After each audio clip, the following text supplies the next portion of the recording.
Hi అండి, నేను మీ సీత.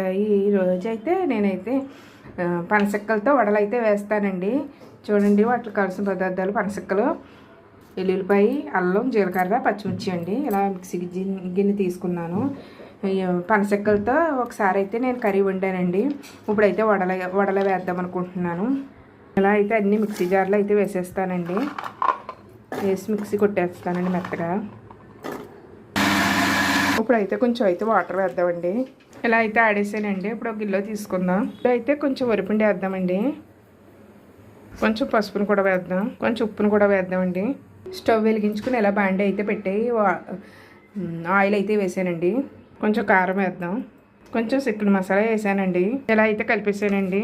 వండ కింద అయితే చేసుకుని ఇలా చేసుకుని వేసుకోవచ్చండి. ఇలా అయితే అయిపోయినాయండి. ప్లేట్లోకి అయితే తీసుకుందాం. అంతేనండి, అయిపోయినాయండి పనసక్కల వడలు. ఈవినింగ్ టీలో కూడా వేసుకో